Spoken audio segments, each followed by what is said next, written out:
Ya, bismillahirrahmanirrahim. Assalamualaikum warahmatullahi wabarakatuh. Pada video kali ini kita masih akan melanjutkan pembahasan kita terkait derivatif ya, subbab terakhir di bagian derivatif atau turunan yang nanti akan difokuskan pada teorema Taylor. Masih berkaitan dengan aplikasi atau penerapan suatu turunan ya, konsep turunan di dalam konsep teorema Taylor. Oke, kita mulai dari teorema Taylor. Ya, apa kaitannya teorema Taylor ini dibahas dalam suatu bab derivatif ya. Teorema Taylor ini dapat direpresentasikan atau dapat didefinisikan yaitu suatu fungsi ya, suatu fungsi penjelasannya suatu fungsi yang terdiferensiasi ya, yang terdiferensiasi itu ya, suatu fungsi yang terdiferensiasi itu dapat dinyatakan dalam suatu deret pangkat suku banyak ya, atau biasanya disebut sebagai polinomial ya, polinomial. Jadi kalau misalnya nih ya, kondisi kita itu fungsi itu dia dapat diturunkan atau terdiferensiasi ya, punya turunan. Nah, fungsi ini dapat kita representasikan sebagai fungsi yang punya turunan tadi sebagai suatu deret ya, deret polinomial. Ya, deret polinomial. Ya, berbeda dengan yang sebelumnya ya. Turunan itu ada kaitannya sebagai suatu wujud dan turunan yang pertama ya, di teorema nilai rata-rata. Akan tetapi ini dikembangkan oleh Taylor ya. Brooke-Taylor ini mencoba untuk mengembangkan gimana kalau misalnya fungsi kita yang punya turunan ini tidak hanya ada kaitannya pada turunan pertama. Bagaimana kalau turunan kedua, ketiga, keempat dikaitkan dengan fungsi kita. Ya, derajat deret polinomialnya nanti akan terbentuk ternyata. Ya, dari teorema Taylor ini kita bisa mengetahui bahwa ternyata fungsi yang kita sudah punya jaminan di awal punya turunan, terus kemudian kita mau mencoba untuk merepresentasikan sebagai deret polinomial derajat banyak ini, ya ternyata bisa, gitu ya, aplikatifnya di sini bisa. Jadi di sini teorema Taylor itu menyediakan hubungan antara fungsi dengan turunan yang berorder lebih tinggi, lebih dari satu ya, karena kalau turunan di order 1 sudah dievaluasi oleh teorema nilai rata-rata. Yang lebih tinggi bagaimana? Ini pengembangan kasusnya. Oke, lah wujudnya seperti apa ya? Penjelasan di atas tuh wujudnya seperti apa? Nah, ini dipertegas di teorema 1. Di sini ngomong ya, di teorema Taylor ngomong kalau ada n anggota bilangan 1, 2, 3, 4 ya. Terus kemudian di sini ada interval. Ya, intervalnya dia harus yang sesuai dengan kaidahnya kita ya, harus tertutup di sini, wajib. Nah, kemudian terdapat fungsi dari I ke R. Demikian sehingga F dan turunannya ya, di sini diwajibkan fungsi yang kita miliki harus punya turunan sampai ke N. Ya, merupakan fungsi yang kontinu pada I, maka Fn plus 1 yaitu turunan ya, fungsi F di order N plus 1 itu juga akan ada. Ya, jadi kalau kita bisa menurunkan fungsi kita sampai ke N, mau cari turunan yang N plus 1 di sini bisa. Ya, di sini bisa. Nah, gimana caranya? Jika terdapat X0 anggota I, maka akan ada X di dalam I yang di sana terdapat titik C. Ya, titik C berada di antara X dan X0. Jadi di sini kalau ada X, ada X0, nah di sini ada titik C. Ya, di tengah-tengahnya terdapat titik C. Ini ada X, ini ada X0 gitu. Jadi di sini terdapat titik C sedemikian sehingga ya, tadi kan kita hanya bisa menurunkan sampai ke N saja. Kalau N plus 1 gimana? Ya, di sini sudah bisa dijamin oleh si Taylor Jadi fungsi yang awalnya kita punya fungsi yang dia terdefinisi dan punya turunan di sampai n di sini. Nah, fungsi kita bisa kita representasikan menjadi fungsi yang di sini ya.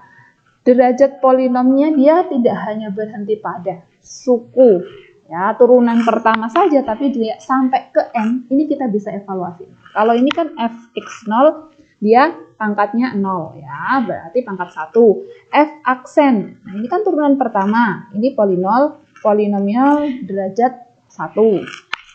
Terus ini turunan kedua per 2 aksen, dikalikan x min x0 polinom, dia di sini derajat pangkat yang kedua. Ya, ini 1 tidak kita tuliskan karena biasanya kalau 1 tidak dituliskan. Begitu juga seterusnya ya. Nanti berarti kalau ketiga berarti F triple aksen, berarti turunan ketiga di X0 itu per ya 3 faktorial ini berjalan ya. Ini 1 faktorial jadi kita nggak tuliskan, ini 2 faktorial kita tuliskan, ini 3 faktorial kita tuliskan, dikalikan X min X0 pangkat 3. Nah, ini berjalan terus ya. Penyebut 3 faktorial ini nanti kalau suku 4 keempat jadi 4 faktorial karena dia turunan keempat. Begitu juga di sini pangkatnya juga akan berubah pangkat yang keempat. X min X0 pangkat 4. Begitu juga seterusnya. Jadi sampai turunan ke n pun kita bisa mencari tahu harga suku polinomial dia pangkat ke n-nya ke berapa. Ke n plus 1. Nah, di sini juga ada jaminan bahwa ini nanti juga bisa dicari. Jadi awalnya misalnya kita punya fungsi sin, misalnya sin x gitu. Nah, kita bisa representasikan menjadi deret Taylor polinomial dengan sampai berapapun kita kan bisa mencari turunan sampai n plus 1 bisa. Di sini memenuhi kriteria, yang penting dia punya turunan, maka kita bisa, dan fungsinya kontinu, kita bisa merepresentasikan sin x kita, fungsi kita ke dalam fungsi yang wujudnya adalah deret ya. Di sini deret penjumlahan, dijumlah semua ya, deret polinomial yang ordernya jauh lebih tinggi daripada teorema nilai rata-rata yang hanya berhenti di sini saja ya, turunan pertama saja. Ya, sampai ke turunan ke n plus 1 kita bisa evaluasi. Jadi di sini mempermudah kalau kita misalnya gimana sih wujud pendekatan kita ya. Jadi kalau misalnya mau kita berhenti sampai suku keempat saja, karena suku kelima sampai seterusnya kalau dijumlahkan dia akan menjauhi fungsi kita. Jadi bisa dikatakan suku kelima dan seterusnya itu error. Nah, di sini ya, fungsi teorema Taylor itu untuk mengestimasi nilai galat dari seberapa banyak ya barisan dalam deret yang digunakan. Ya, jadi di sini bisa digunakan untuk merepresentasikan galatnya berapa. Misalnya kita mau ngitung sampai suku ke-7, ya, ke-8, 9, 10 berarti dia galatnya, ya, dia errornya. Ya, kalau dijumlahkan dia hasilnya malah semakin jauh dari yang ekspektasi kita. Jadi di sini manfaat teorema Taylor selain merepresentasikan fungsi kita menjadi ya deret polinomial order yang lebih tinggi, maka bisa digunakan untuk mencari galat atau error. Oke, untuk pembuktian dari teorema Taylor ya, di atas sudah ngomong bahwa fungsi yang kita miliki bisa kita representasikan menjadi deret polinomial berorder tinggi. Buktinya misalkan di sini ada x0 dan x, dan J merupakan interval tertutup dengan titik ujung x0 dan x tersebut. Jadi ada interval namanya J. Nah, di sini ada x0, di sini ada x ya. Nah, kita definisikan f pada J ya. Jadi di sini ada f di dalam J. Ya, dia terdapat C. Nah, apa itu ya? Ft sama dengan Fe min Ft min X min T, F aksen T sampai berjalan terus ya. Ini baru pangkat 0, turunan pangkat 0, ini turunan 1 sampai nanti ada turunan ke n-nya di sini. Jadi di sini bisa kita representasikan. Untuk T anggota J ya, di sini terdapat satu elemen T anggota J. Maka dengan perhitungan sederhana tinggal diturunkan aja yang fungsi F ini, maka terjadi F aksen T yang sisa hanya yang satu suku terakhir saja ya, yang sebelumnya habis saling menghabiskan. Nah, jika didefinisikan G pada J ya, ada di sini ada G lagi pada J lagi ya, G pada J ya sama dengan apa? Ft min ya, sisanya ini tadi ya, X min T per X min X0 N min 1 Fx0 ya. Jadi di sini kita sudah mendapatkan fungsi G di mana terdapat fungsi F-nya. Ya, fungsi F-nya di mana terdapat F-nya ini perolehan dari G. Jadi bertingkat di sini.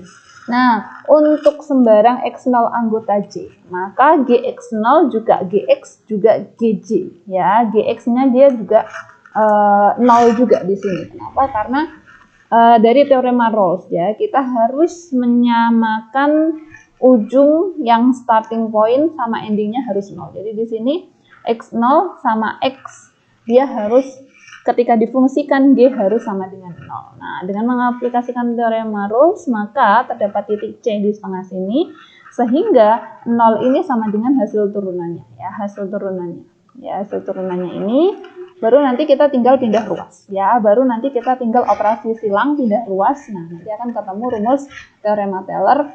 Kita lanjut yang selanjutnya ya, ketika 0 sama dengan ruas kanan ini tinggal pindah ruas. Nah, ini kelanjutannya ada di bawahnya. Nah, oleh karenanya dari atas tadi diperoleh Fx0 sama dengan tinggal dipindah ruas ya, sudah. Terus kemudian setelah kita pindah ruas, dapatlah ini. Nah, rumus yang ini, F aksen C ini sudah kita representasikan yang di atas tadi ya. Kalau tadi kan F aksen T. Nah, ini F aksen C, variabelnya kita tinggal pindah atau tinggal ganti ya, tinggal ganti dengan C. Terus kemudian kita operasikan, yang faktorial kita sederhanakan, jadikan satu kelompok, jadilah rumus seperti ini ya, jadilah rumus seperti ini. Jadi ini perolehan ya, perolehan fungsi ya. Ketika di X0 ini tadi, fungsi di X0 kita representasikan menjadi polinomial, deret polinomial sampai suku ke N plus 1 kita masih bisa representasikan ya. Prosesnya analitiknya sudah diperoleh di atas, jadi kita memanfaatkan interval, di dalamnya kita memasukkan fungsi dan kemudian kita menggunakan teorema roll ya, awal sampai akhirnya harus dinolkan. Nah, ini operasi biasa ya, kalau F aksen C di atas kan sudah ada F aksen T, tinggal diganti variabelnya C menjadi T, terus kemudian operasikan yang tanda norm ini ya. Di sini tanda faktorial di sini. Nah, faktorial digabung dengan N plus 1 ya, jadinya kita gabung. Nah, dari sini terlihat bahwa teorema Taylor kita punya fungsi yang punya turunan dapat kita representasikan menjadi derajat polinomial sampai ke N plus 1. Oke, yang selanjutnya ya, kita masih membahas terkait derivatif ya. Di teorema 2.2 dia ngomong, kaitannya nanti akan ada nilai ekstrim lokal. Nah, nilai ekstrim lokal. Ekstrim lokal. Nah, apa itu ekstrim lokal dan kaitannya apa ya dengan derivatif? Kalau I merupakan sebuah interval, ada X0 merupakan titik interior dari I. Jadi di sini disyaratkan X0 harus interior dari I. Nah, kita berjalannya ya dari 2 sampai tak hingga ya. N-nya ini berjalan dari 2, 3, 4 dan seterusnya. Ya, tidak dari 0, 1, tidak dari 2, 3, 4 dan seterusnya. Nah, di sini diketahui terdapat fungsi yang kita mainkan di sini dia punya turunan sampai ke N. Ya, dan fungsi tersebut harus dan wajib kontinu. Nah, terus kemudian, nah di sini kita bisa mencari ya, F aksen X0 itu akan sama dengan F aksen, F double aksen, dan akan sama menjadi F triple aksen. Sampai sama dengan turunan yang ke N-1 pun, ini di sini kita bisa jamin kondisi syarat batasnya dia harus 0. Ya, akan tetapi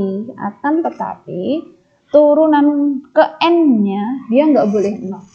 Turunan ke N-nya dia nggak boleh 0. Jadi turunan pertama, kedua, ketiga, keempat dan seterusnya dia wajib 0. Nah, kemudian tapi turunan yang khusus untuk ke N dia nggak boleh 0. Ya, khusus untuk turunan ke N dia nggak boleh 0. Nah, kalau nggak 0 gimana? Ya, pasti ada kurang dari, ada lebih dari gitu ya. Lebih dari 0, kurang dari 0, di sini ada angkanya. Nah, di sini ada 3 kasus ya, 3 kasus. Ketika kita punya fungsi dia punya turunan sampai ke N, terus fungsinya itu turunannya itu dia 0 kecuali yang ke n-nya dia nggak 0, berarti kalau nggak 0 gimana? Nah, ini kasus yang pertama. Kalau n-nya dia genap dan hasil turunannya dia yang ke n itu tadi dia positif, ya berarti genap, ini genap, dia positif, ya dia positif, maka fungsi kita akan memiliki nilai minimum lokal, ya minimum lokal di titik x0 tersebut. Jadi bisa dilihat di sini, ya. Baru kasus 1, kalau kita punya fungsi kontinu, punya turunan sampai ke n, turunannya dia 0 semua, tapi ke n-nya dia nggak 0, ya kalau nggak 0 turunannya berapa? Nah, ini turunan ke n yang genap, turunannya dia bernilai positif, maka fungsi kita akan memiliki nilai relatif minimum atau minimum lokal. Jadi, di sini turunan pertama untuk n genap dan hasilnya turunannya itu positif, misalnya ada x kuadrat gitu ya, diturunkan jadi 2x gitu ya. Misalnya di sini turunkan lagi menjadi 2. Mungkin yang 2 di sini ini kan turunan ke 1 2, turunan ke 3, tapi di sini turunan ke n-nya kalau dia positif, turunan keduanya dia positif, maka akan memiliki nilai yang bisa diindikasi oh dia terjadi titik ekstrim, ya. Lokal yang minimum. Tapi untuk kasus yang ya n-nya genap tapi turunannya dia negatif, ya, maka fungsi kita kebalikannya, ya, memiliki nilai maksimum lokal, ya, di titik x0 juga. Jadi kebalikannya, kalau dia genap, ya, n-nya genap, turunannya positif, dia lokal, minimum lokal. Kalau n-nya genap tapi dia hasilnya turunannya negatif, maka fungsi kita akan memiliki nilai maksimum lokal. Terus ada kasus yang ketiga lagi, ya, kasus ketiga di sini. Jika n-nya itu ganjil, ya, f-nya bisa salah satu, ya. Jika n-nya kita ganjil, kan tadi genap ada 2 kasus, genap positif sama genap negatif. Tapi kalau n-nya kita ganjil, kita tidak usah repot-repot lagi punya teorema atau rumus lagi. Kalau ganjil bisa salah satu, ya, entah dia lokal yang bernilai minimum atau yang bernilai maksimum. Jadi bisa salah satu pengujiannya. Jadi agak membingungkan juga kalau n yang di sini berupa ganjil, ya. Jadi perlu ada penanganan atau treatment khusus lagi. Beda dengan kalau kasus yang genap, ya. Genap yang positif, genap yang negatif. Tapi kalau yang ganjil bisa salah satu, ya. Entah dia negatif, entah dia, kalau ganjil kan berarti ada kasus negatif dan positif, maka bisa memuat dua-duanya, ya. Kemungkinan dia bisa lokal, bisa yang minimum atau maksimum. Oke, untuk pengujiannya, proving dari ekstrim minimum maksimum lokal tadi. Nah, ada 3 kasus. Nah, pertama kita dengan mengaplikasikan teorema Taylor, ya, di titik x0. Jadi teorema Taylor di titik 0, kita mencoba untuk mendekati fungsi kita di titik 0, ya, mendekati fungsi kita di titik 0. Dapat dijumpai bahwa x untuk x anggota I, maka diperoleh fx sama dengan seperti ini, ya. Ini kita masukkan teorema Taylor saja, ya. Nah, fx0, nah ini langsung sampai ke sini, sampai ke n faktorial. Nah, di sini berarti ada, ya, polinomial plus r-nya ini galet, ya, r-nya ini galet. Ini polinomialnya. Jadi di sini bisa diestimasi nilai galetnya di sini, r-nya. Terus kemudian dengan c merupakan titik di antara x0 dan x, ya, sama seperti pembahasan sebelumnya, c berada di antara mereka karena f pangkat n, ya, turunan ke n dari fungsi itu merupakan fungsi yang kontinu dan turunan ke n-nya itu dia nggak 0, maka didapatlah interval U. Nah, interval U itu apa? Yang memuat x0, ya, x0. Sedemikian sehingga turunan ke n dari x akan memiliki pola yang sama dengan turunan ke 0, turunan ke n, tapi x di x0. Jadi dalam satu fungsi kan tadi ada x0, ada x, dan di sini ada c. Nah, turunannya ke n dari x itu juga akan memiliki sama, polanya akan sama ketika kita punya fungsi kita turunkan di x0. Ya, kenapa? Karena fungsi kita fungsi yang kontinu, ya, fungsi yang kontinu. Nah, untuk di titik x, nah titik c juga termuat di dalam, ya, Ya, jadi U-nya di sini yang memuat ketiganya. Akibatnya turunan ke N dari X0 akan memiliki pola yang sama. Iya, sama dan pasti. Ya, pasti akan memiliki nilai yang polanya sama. Ya, polanya sama. Jadi Taylor ini polanya akan sama. Kalau positif-positif semua, turunan ke N juga turunan nilainya sama semua gitu ya. Polanya dia sama. Oke, untuk kasus yang pertama, setelah kita mengetahui adanya jaminan fungsi kita, wujudnya itu adalah tadi ya, ada polinomial. Jadi f ya, fx itu wujudnya ada polinomial dan galatnya. Nah, polinomial dan galatnya ini kita harus uji. Nah, barangkali dia genap atau ganjil turunan ke n, terus dia kemudian hasil turunannya positif atau negatif, kita harus evaluasi satu persatu. Kasus yang pertama, kalau n-nya genap dan turunan ke n-nya dia positif, ini yang diketahui di soal. Nah, n-nya genap, turunannya positif. Nah, di sini terdapat x anggota U. Nah, berarti di sini f aksen sampai turunan ke n di titik C juga akan positif. Ya, kenapa? Karena mau di model apapun ya, tadi kan termuat semua. Ya, ini ada x0, ini ada x, dan di sini ada c. Ya, pasti akan sama polanya, genrenya positif. Kalau ini positif berarti fnc juga akan positif juga. Nah, kalau positif berarti ini ya, x min xn x min x0 pangkat n juga akan sama dengan 0 positif ya. X min x0 ya, n di sini harus juga positif. Kenapa? Karena di sini operasinya polinomial plus dengan galatnya harus positif. Jadi semuanya akan positif semua. Entah turunannya di C, suku ke N, entah X min X0. Tadi kan fungsinya turunan ya, turunan F aksen N per N faktorial dikalikan X min X0 pangkat N gitu. Jadi ini harus positif, ini juga harus positif supaya hasilnya positif. Nah, sedemikian sehingga galatnya juga akan positif ya. Kenapa? Karena dua-duanya ini harusnya positif. Kalau ini positif ditambah dengan positif, hasilnya pasti akan positif. Nah, polinomial tadi kan wujudnya ini ya. Wujudnya ini dijamin positif. Turunan keberapapun positif. X min X0-nya pangkat N juga positif, per N faktorial juga positif. Dia positif semua. Karenanya maka kalau hasilnya positif semua itu disyaratkan, maka fx juga akan lebih besar sama dengan fx0. Kenapa? Fx-nya dia lebih besar daripada fx0. Kenapa? Karena diselisihkan hasilnya positif. Dua bilangan A min B ya, diselisihkan pasti A-nya yang lebih besar. Kalau hasilnya positif, ya A-nya harus lebih besar. Ya, A-nya harus lebih besar. Ya, jadi misalnya 5 dikurangi 2, pasti 5 itu lebih besar. Beda dengan 2 dikurangi 5. Ya, untuk hasilnya positif wajib dan syaratnya fx-nya harus yang lebih besar. Kenapa? Karena x-nya yang di depan, ya x min x0 pangkat n. Jadi ini dipangkatkan berapapun, yang penting x-nya dia lebih besar, maka hasilnya akan positif. Nah, dari sini terlihat bahwa kalau x-nya lebih besar daripada x0 maka, nah, di sini kan ngomong awalnya dia fungsi ya, minimum lokal ya. Definisinya kalau kita ambil 2 ya, yang ini lebih kecil ya, yang A lebih kecil, yang B lebih besar, difungsikan, dia kebalikannya. Ini juga gitu. X-nya dia kan lebih besar, X-nya lebih besar dari definisi ketimbang X0. Tapi ketika difungsikan, Fx-nya dia lebih besar. Kebalikannya.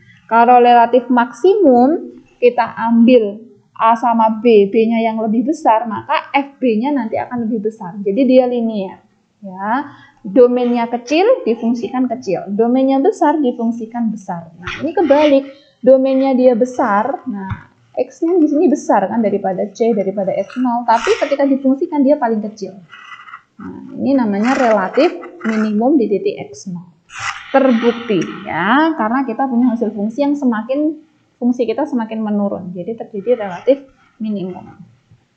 Kasus yang kedua ya, kebalikannya. Kalau n-nya genap, turunan ke n-nya dia kurang dari 0 atau dia negatif ya, negatif. Nah, kalau tadi kan positif, ini negatif ya, negatif. Dengan mengikuti pola yang sama di atas ya. Kalau mau hasilnya negatif gimana? Ya udah, ini negatif ya, Pn-nya negatif ditambah Rn-nya juga harus negatif. Nah, baru nanti kalau dijumlahkan hasilnya negatif. Nah, dari sini ngomong Rn-nya dia kurang dari sama dengan 0. Atau 0 juga bisa, karena negatif tambah 0 hasilnya akan negatif juga. Maka ini 0 ikut ya, 0 masih bisa ikut area kita. Terus diambil X anggota U sedemikian sehingga ya sudah ya. Ambil X-nya di sini yang lebih besar, kok dihasil fungsikan yang lebih besar kan yang X0-nya. Ya, X0-nya. Jadi ambilnya kecil, dia malah hasilnya lebih besar. Kebalikannya, kalau tadi ambilnya besar, hasilnya lebih kecil. Jadi hasilnya makanya akan menjadi maksimum, relatif maksimum di sini. Karena apa? Domainnya dia kecil, ya. Domainnya dia kecil di X0. Domainnya dia di X0, tapi setelah difungsikan di X0 ini dia yang paling gede ketimbang Fx, Fc yang lain. Ya, jadi karena kebalikannya. Ya, domainnya kecil, dia semakin besar setelah difungsikan, maka akan terjadi relatif maksimum. Jadi dia tumbuh berkembang. Ya, awalnya kecil jadi besar. Tapi ini tadi yang X awalnya besar, dia menjadi kecil. Ya, dia menjadi kecil. Ya. Maka terjadi relatif minimum, ya, minimum lokal di titik fungsi seperti ini. Atau yang kasus kedua relatif maksimum, ya, seperti ini. Ya, kalau ada kita punya fungsi gunung, maka dia ada satu titik ya, sebagai puncak. Nah, ini kalau lembah, yang kasus pertama dia ada satu titik. Di sini sebagai titik yang paling rendah. Ya, jadi di sini hati-hati, domainnya dia tinggi atau rendah. Kalau semakin naik, maka terjadi relatif maksimum. Kalau semakin turun, setelah difungsikan, maka relatif minimum. Oke, kasus ketiga. Ya, kasus ketiga. Kalau n-nya itu merupakan bilangan ganjil. Nah, tadi kan ada dua kasus. Kalau ganjil kemungkinan dia positif atau negatif. Maka bisa dua-duanya terjadi. Entah maksimum, entah minimum lokal. Terus kemudian di sini ada X min X0 pangkat N merupakan positif. Nah, kita ambil case yang positif. Berarti kalau positif X-nya lebih besar. Ya, kalau positif X-nya lebih besar. Dan kalau negatif X-nya yang lebih kecil. Nah, ini sudah sama seperti definisi yang 1 dan 2 ini tadi. Ya. Jika X anggota U, maka di sini terdapat residualnya akan berlawanan pola dengan pola ke kiri dan pola ke kanan dari X0. Karenanya F memiliki nilai relatif minimum atau relatif maksimum. Jadi kita melihat lagi nih, ya, sama seperti yang atas tadi. Kita melihat lagi kalau N-nya negatif, ya, domainnya yang lebih besar yang mana?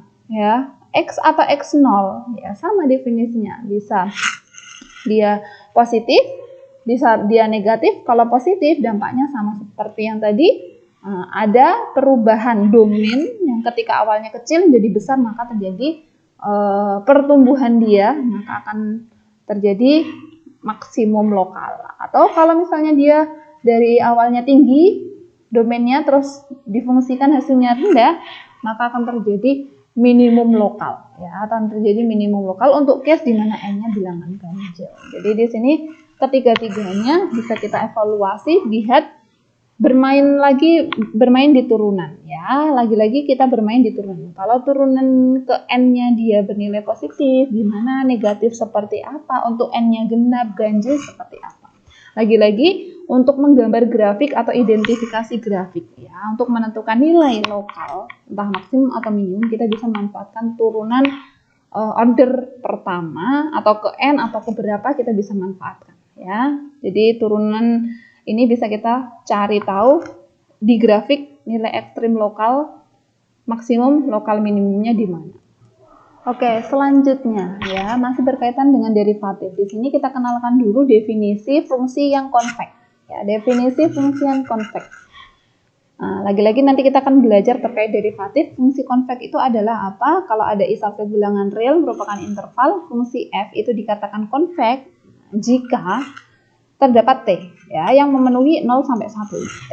Ya, terus kemudian terdapat titik x1 dan x2 di dalam i. Nah, kita akan memiliki di sini s dari domain yang kita miliki itu kita fungsikan, hasilnya akan kurang dari sama dengan ketika kita mengevaluasi titik demi titik x1 dan x2 terus difungsikan. Jadi terdapat perbedaan fungsi, ya. Perbedaan fungsi. Jadi fungsi yang domainnya ketika kita operasikan yang di ruas kiri, nah ini ke ruas kanan, ini titiknya kita operasikan terus baru difungsikan, ternyata hasilnya lebih kecil ketimbang kita mengevaluasi atau memfungsikan titik-titik masing-masing terus dijumlahkan. Ya, kalau ini kan kita menjumlahkan dulu X1, X2 kita operasikan baru difungsikan. Hasilnya ternyata lebih kecil ketimbang ketika kita punya F1 kita operasikan dengan F dikalikan dengan konstanta di sini ya, karena T-nya 0 sampai 1. Setengah, sepertiga, seperempat, pokoknya 0 sampai 1. Ya. Terus kemudian Fx2 dikalikan T, T-nya juga sama 0 sampai 1 juga. Nah, di sini Fx2 juga memberikan sumbangan fungsi ya, sumbangan fungsi Fx2. Jadi kita pekerjaannya di sini tidak mengoperasikan domain kita X1, X2, tapi X1, X2 kita fungsikan masing-masing, kita jumlahkan. Hasilnya akan lebih besar ketimbang kita menjumlahkan dulu X1, X2, terus baru nanti difungsikan. Nah, jadi bisa terlihat nanti fungsi yang pasti lihat di grafik nanti akan konveks ya, kalau memenuhi kriteria seperti ini. Oke, nah setelah kita mengetahui definisi fungsi yang konveks itu seperti apa dalam suatu grafik, nah di sini terdapat teorema 2.4. Kalau I merupakan interval terbuka, terus kemudian ada fungsi dari I ke R, nah terus kemudian fungsi ini punya turunan kedua. Ya, kalau tadi kita order ke N, order lebih tinggi, order 1, nah ini kita turunan kedua. Nah, dia punya turunan kedua dan turunan keduanya, nah turunan keduanya dia di sini dijamin. Kalau fungsi kalian dikatakan fungsi yang konveks, ya, ini bisa berlaku dua alat. Ya, jika dan hanya jika turunan keduanya 0 positif. Atau kalau kita punya fungsi, kita turunkan sampai 2 kali, kok hasilnya dia 0 positif, maka fungsi kalian itu fungsi yang konveks. Ya, jadi ada dua kasus, fungsi konveks maka turunan keduanya 0 positif, atau turunannya 0 positif maka fungsi kita bisa kita deklarasikan sebagai fungsi yang konveks. Jadi di sini lagi-lagi fungsi derivatif atau turunan bisa mengecek fungsi kita konveks apa enggak. Karena teorema di atas itu berlaku dua arah ya. Kalau konveks maka dia punya turunan kedua ya, atau sebaliknya kalau turunan kedua maka dia akan konveks. Nah, kita akan coba evaluasi satu persatu ya. Dari arah kiri ke kanan ya. Kalau dia konveks maka punya turunan kedua. Ini yang akan kita mau evaluasi dulu. Nah, yang pertama, kita akan menggunakan fakta dari turunan kedua ya, dari turunan kedua. Kalau kita kemarin sudah membahas turunan pertama ya, turunan pertama asal muasal rumusnya itu seperti apa. Nah, kita kembangkan menjadi turunan kedua. Ini rumusnya ya. Tinggal kita ganti 2 kali penurunan. Kalau kemarin kan cuma 1 kali ya, di video awal muasal derivatif itu seperti apa. Nah, ini kita kembangkan. Nah, kemudian untuk setiap A anggota I diberikan A anggota I, terus kemudian ada H.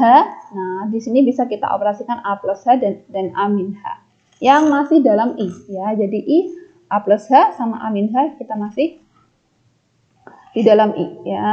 Ini masih di dalam I intervalnya ini. Nah, maka A-nya itu adalah setengah kali A plus H plus A min H ya. Jadi ya sama saja, ini tidak ada ya, sama aja dengan rumusnya yang berada di kiri ya, A. Dan karena F konveks ini yang diketahui di soal ya, F konveks, jadi tidak merubah yang wujud A di sini dan F konveks itu diketahui di soal, maka FA ya sudah ya.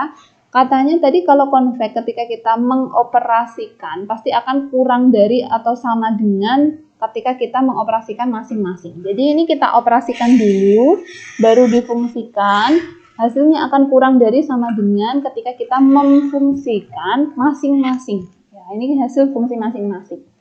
Langsung ketemu hasilnya. Ya, ini dari penjelasan di atas ya. Definisi konveks. Definisi konveks. Jadi akan lebih besar ya, ini seperti konsep ketaksamaan segitiga ketika memang kita operasikan masing-masing. Dari sini FA plus H min 2 FA plus FAH dikalikan 0. Nah, karenanya H kuadrat hasilnya adalah dia positif ya. H kuadrat hasilnya lebih besar daripada 0 untuk setiap hanya enggak 0 ya. Kalau 0 kan hasilnya 0 sendiri. Dapat dilihat ya dari yang persamaan 10 ini limitnya ya, haruslah hasil limit ini non negatif Ya, haruslah hasil limit ini non negatif. Kenapa? Karena di sini FAH min 2 FA plus FAH. Nah, di sini kan dia sebagai pembilang ya. Sebagai pembilang, haruslah dia tidak negatif. Ya, haruslah tidak negatif karena fungsinya fungsi konveks. Nah, oleh karenanya berarti kalau dia tidak negatif berarti turunan keduanya dia ada. Dan kalau ada berapa? Kalau tidak negatif berarti 0 positif ya. 0 positif di sini. Kan 0 tidak masuk dalam negatif. Jadi 0 masih ikut dalam solusi karena hanya mendekati 0 maka akan ada kemungkinan dia 0. Terus turunan keduanya maka dia 0 positif. Nah, jadi di sini yang diketahui konveks ternyata turunan keduanya ada, dan kalau ada dia positif, 0 positif ya. Jadi di sini terlihat kalau 0 positif, kalau H di sini kan dia suatu interval ya, suatu interval dan dia panjang. Kalaupun negatif dikuadratkan kan nanti hasilnya positif. Nah, jadi tidak mungkin kalau diminta dia positif di sini di bawah, nah di atas dia pasti hasilnya positif ya di sini. Nah, jaminannya di sini. Nah, jadi di sini H kuadratnya pasti dia positif ya, hanya pasti dia memungkinkan di sini hasilnya nanti harusnya positif ya. Positif dibagi positif hasilnya pasti akan positif, 0 positif lagi ya, kita limitkan. Oke, selanjutnya kita wajib untuk membuktikan yang berbanding terbalik ya. Kalau tadi konveks maka punya turunan kedua, maka kalau dari sini kita berangkatnya punya turunan kedua, maka dia akan konveks. Nah, ini yang akan kita buktikan. Nah, sama kita akan menggunakan teorema Taylor. Misalkan di sini ada 2, S1, S2, sembarang titik yang berada di I. Nah, di sini terdapat T 0 sampai 1 lagi. Nah, di sini ada X0-nya. X0-nya itu ini ya, kita definisikan ini. X0 sama dengan 1 min T X1 plus T X2. Nah, dari aplikasi teorema Taylor di atas, maka F di titik 0 dapat diperoleh titik C1 ya, di antara X0 dan X1. Jadi, nah karena kita akan bekerja pada turunan kedua, ya, turunan kedua, ya sudah Fx1 kita berhentinya juga pada sampai kedua juga, ya, Fx0, Fx1 setengah F double aksen ini dijumlahkan, ya, sampai ke turunan kedua ini dari deret Taylor, ya, dari deret Taylor yang sudah kita pelajari sebelumnya. Jadi deret Taylor untuk variabel di titik X1. Nah, kemudian terdapat C2 berada di antara interval X0 dan X2. Kalau tadi kan X0, X1.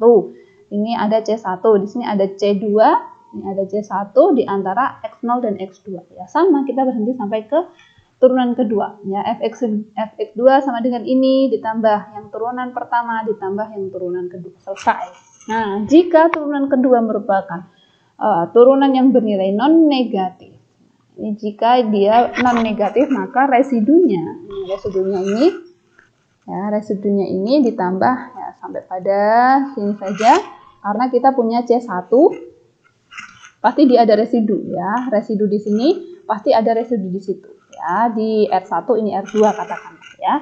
Nah, R di sini ya sudah gabungan dari R1 dan R2. Maka di sini di R1 variabelnya dia ada C1, ada X1. Nah, di sini yang kedua ada C2, ada X2. Bedanya di situ ya. Jadi tinggal dijumlahkan.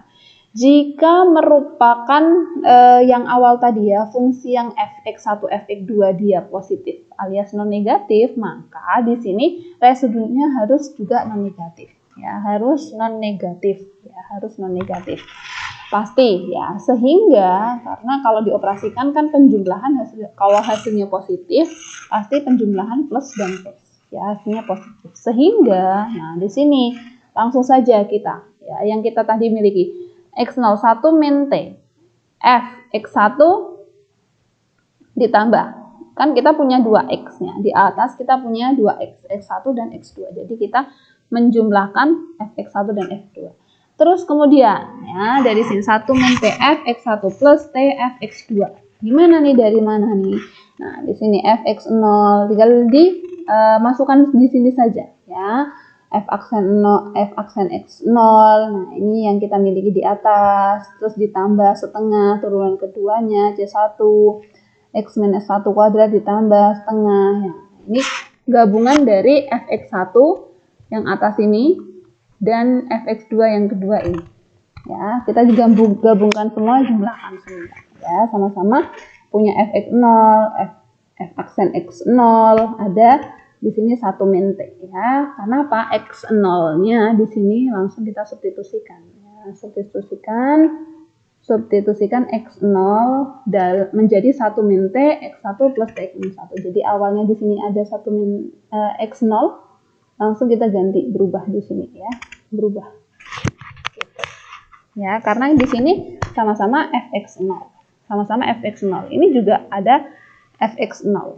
Ya, di sini ada fx0. Jadi ya sama saja ya, kita langsung ubah saja. Begitu juga seterusnya. Setelah itu kita operasikan. Nah, ini ketemukan fungsi ditambah residu. Nah, ditambah residu. Fungsi ditambah residu, nah di atas tadi katanya itu fx0. Ya, fx0. Kita balikkan ke di atasnya. Ya, residunya dia di mana ya? F-nya ini tadi. Nah, dia pasti hasilnya lebih besar sama dengan. Ya, yang ini pasti lebih besar sama dengan. Ketika kita punya fungsi, masing-masing kita fungsikan, akan hasilnya lebih besar. Ya, lebih besar sama dengan daripada ketika kita jumlahkan terus baru difungsikan. Nah, ini kan dijumlahkan baru difungsikan. Dijumlahkan terus baru difungsikan. Nah, fx0. Fx0 kan ini ya. Ini kan sama. Fx0, ini kan fx0. Semuanya saling menghilangkan. Turunan kedua ini saling hilang yang ke sisa hanya fx0-nya saja. Nah, fx0 itu apa ya? Fx0-nya di sini disubstitusikan sini lagi. X0-nya apa? 1 min T, X1 plus TX2. Ya. Nah, hal ini hasilnya pasti lebih besar sama dengan. Kenapa? Karena di sini sudah masuk variabel T. Nah, T-nya kan kurang dari 1. Nah, pasti ini hasilnya lebih kecil.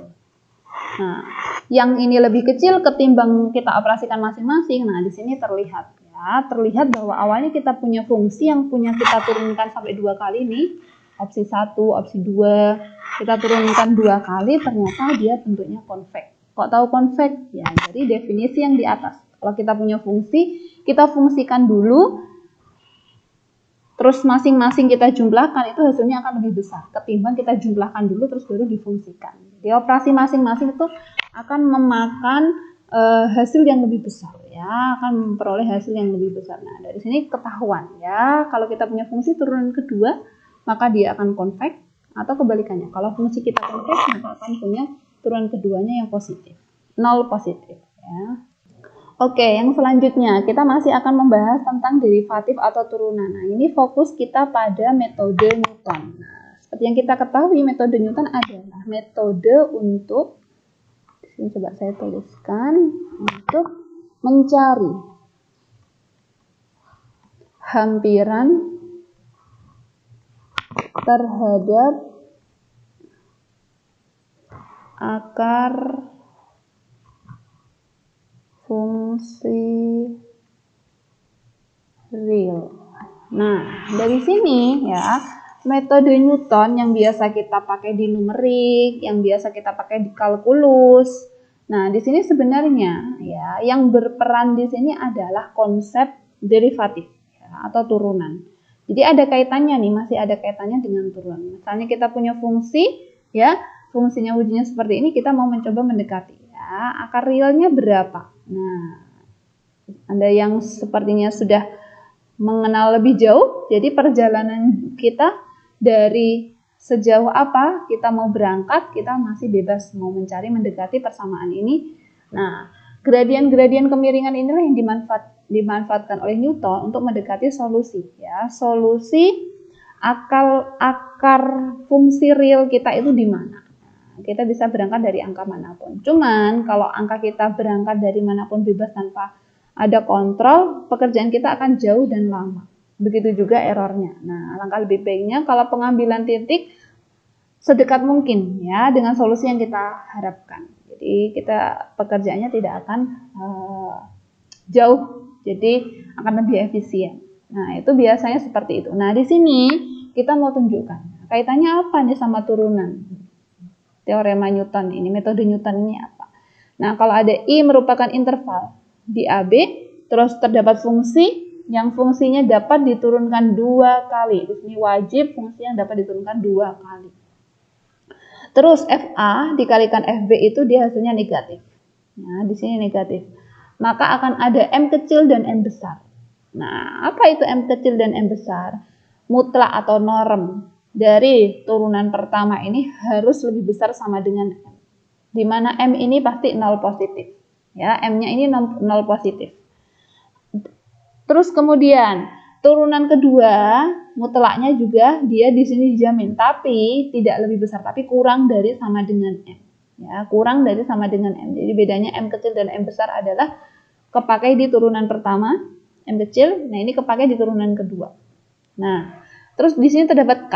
Ya, K itu apa? M besar per 2 M kecil. Maka akan ada subinterval I bintang ya. Subinterval I bintang yang memuat ya, yang memuat titik 0, R atau F sedemikian sehingga terdapat X1 dalam interval subinterval tadi dan barisan di sini diberikan barisan XN. Nah, XN itu barisan yang seperti apa? Ya, barisan yang ketika kita mau mencari barisan yang setelahnya. Di sini kan XN plus 1. Maka kita bisa evaluasi barisan yang XN diselisihkan dengan barisan tersebut per turunannya. Ya, jadi kalau kita mau minta suku ke-13, jadi kita mau mendekati di sini. Ya, kita mau mendekati di sini. Nah, mau berjalan ke depannya, maka kita masih harus menggunakan yang sebelumnya dikurangi dengan fungsi tersebut per turunan atau gradien kemiringannya. Terus kita mau ini misalnya di titik Z, ini di titik R. Di titik R mau berjalan ke titik C, misalnya seperti itu. Atau D lah ya. Nah, dari yang sebelumnya, iterasi yang ke-1, 2, iterasi yang ketiga kita menggunakan iterasi yang kedua. Iterasi yang kedua, suku yang kedua ini, jadi akan kita bisa secara iteratif berjalan terus ya. Perjalanan kita berjalan terus. Jadi dari Z ke R, R ke D itu sama-sama saling berkaitan. Oleh sebab itu untuk mencari yang setelahnya masih membutuhkan suku yang sebelumnya. Fungsinya diper dengan turunannya ya. Di sini konsep Newton masih menggunakan gradien atau kemiringan atau slope dari F aksen Xn. Ya. Terus kemudian Xn-nya konvergen ke R. Ya. Xn-nya konvergen ke R. Nah, selanjutnya untuk mencari sebagai konvergensinya dia, barang tentu ini sudah selesai atau belum. Nah, jangan-jangan kita berjalan melangkah terlalu jauh. Nah, di sini kontrolnya di sini ada Xn plus 1 min R, dia harus kurang dari sama dengan K dikalikan X min R kuadrat. Nah, ini sebagai kontrolnya dia. Di perjalanan dari metode Newton masih mengaplikasikan turunan dengan kontrolnya ini ya.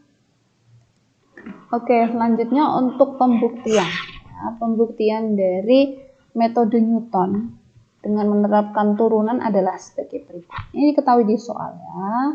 FA kali FB dia kurang dari 0. Pasti FA dan FB itu polanya berlawanan. Entah FA-nya yang positif atau FB-nya yang negatif atau kebalikannya. Ini yang negatif, ini yang positif. Ya, pokoknya berlawanan dia. Nah, oleh karenanya berdasarkan teorema pada fungsi kontinu. Nah, di sini terdapat R. Sedemikian sehingga FR-nya dia 0.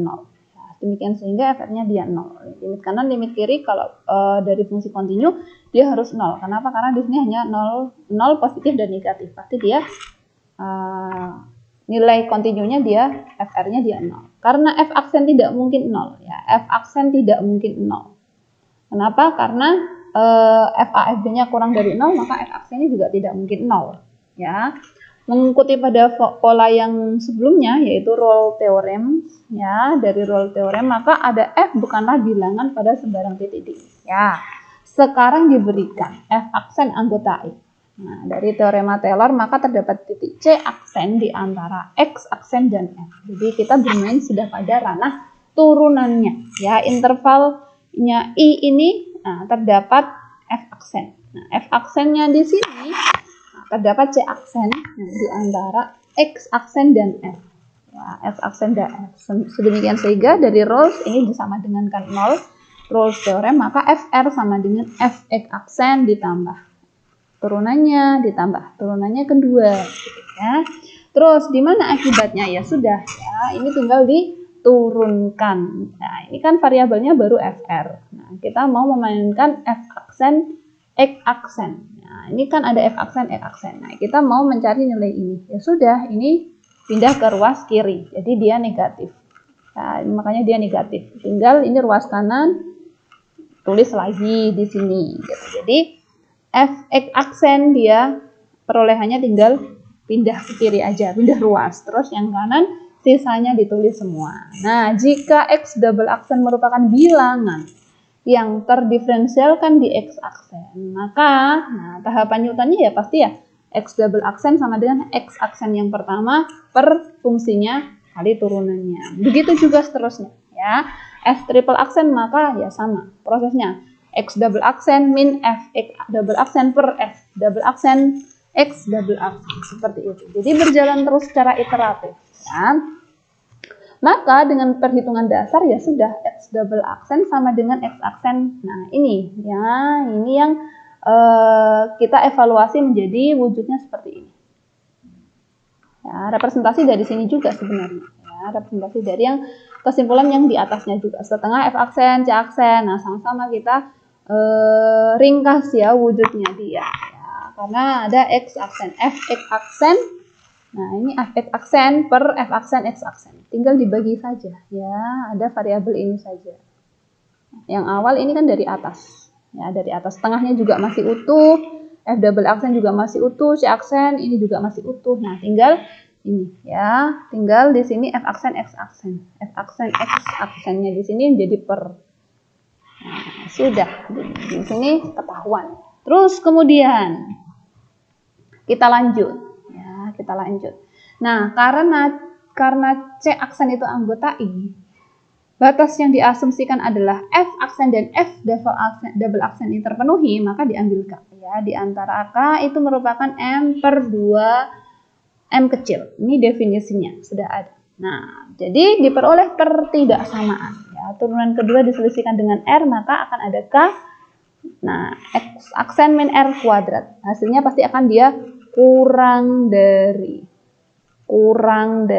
selalu ya. Jadi turunan kedua kita kalikan dengan turunan yang pertama pasti dia akan kurang dari ya, lebih besar yang pertama karena ada perkalian K di sini ya. Diambil delta positif sangat kecil sekali meskipun delta itu sangat kecil ya, dimana delta merupakan seper K pada interval tersebut yang memuat jadi di persekitaran atau lingkungan delta.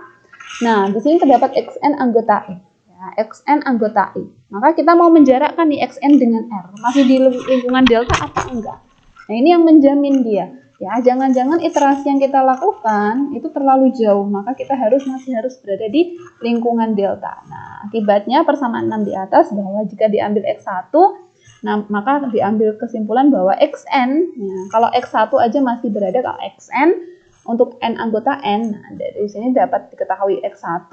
Nah, secara induksi kita bisa ketahui X1 berlaku, X1 plus 1 atau X2 berlaku, X3 berlaku, maka Xn plus 1 sampai Xn pun juga akan berlaku kurang dari nilai K.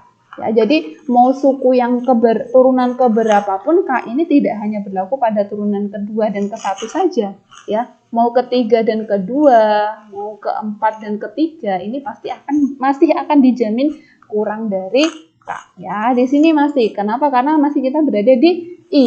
Ya, I-nya yang kita ambil di sini masih di persekitaran delta. Ya, jadi mau diambil seberapapun turunannya pergerakan selama masih berada di delta, deltanya even dia kecil sekali, masih bisa dijamin, oh ternyata dia masih di persekitaran delta. Kalau di persekitaran delta, maka limitnya dia ada. Ya. Kalau di persekitaran maka kita bisa mencari limitnya. Limitnya kemana? Ya ke R sendiri. Karena titik konvergensi berkumpulnya, berhentinya kita melakukan iterasi ya ke R itu sendiri. Ya, kontrolnya ke R itu sendiri. Nah, dari sini selain kita bisa mendekati grafik fungsi kita itu nilai realnya, ya, nilai realnya, akar realnya itu tadi nilainya berapa kita bisa lakukan pendekatan. Nah, berhentinya di mana? Kontrolnya di R ini sendiri. Setelah terbukti, maka kita bisa menerapkan konsep turunan dalam metode Newton. Ya. Masih bisa kita gunakan aplikasi turunan di sini. Baik, itu tadi satu sebab terakhir di bab derivatif atau turunan, khususnya tentang teorema Taylor beserta aplikasi-aplikasinya seperti pada Newton, seperti pada Taylor, atau nilai maksimum lokal, minimum lokal, mencari kekonvekan suatu fungsi. Nah, di sana semua masih aplikasinya dengan kaitannya dengan turunan. Nah, semoga dapat memberikan pemahaman dan materi ini bisa membantu kita untuk mengetahui aplikasi dari derivatif itu apa saja. Semoga bermanfaat. Terima kasih. Mohon maaf atas segala kekurangan dan kesalahan. Wassalamualaikum warahmatullahi wabarakatuh.